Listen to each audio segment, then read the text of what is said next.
যদি আপনি আমি চাই, এটা একটা হাদিস, যদি আপনি আমি চাই, পছন্দ করি যে আল্লাহ পাক আমাকে বেহিসাব রিজিক দান করুক, চাই না আমরা? রিজিক মানে সম্মান, জ্ঞান, খাবার, কাপড়, বাসস্থান, রিজিক, সবকিছু রিজিক। আমাদের সবকিছু রিজিক, জ্ঞানও আমাদের রিজিক, রিজিক না? সুস্থতা রিজিক না? খাবার, কাপড় চোপড়, বাসস্থান, সন্তান সন্ততি, স্ত্রী সন্তান, এগুলো কি রিজিক না? যদি আপনি চান রিজিক প্রশস্ত হোক, তাহলে একটা কাজ করবেন, একটা কাজ, সেই কাজটা হচ্ছে আত্মীয়তার সম্পর্ক বজায় রাখবেন। কি করবেন? আত্মীয়তার সম্পর্ক বজায় রাখবেন। আত্মীয়তার সম্পর্ক বজায় রাখার জন্য কিছু মৌসুম আসে, যেমন রমজান মাস একটা মৌসুম।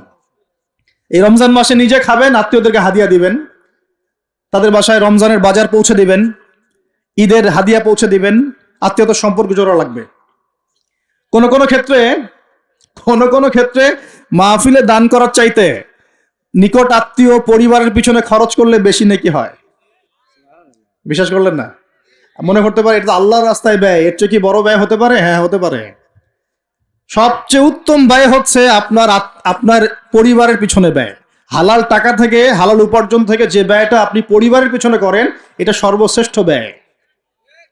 আর আত্মীয়দেরকে দান খয়রাত করলে বা তাদেরকে হাদিয়া দিলে দুইটা বেনিফিট। একটা হলো দানের তো নেকি পাবেনই আপনি, আবার আত্মীয়তার সম্পর্ক রক্ষার নেকি পাবেন।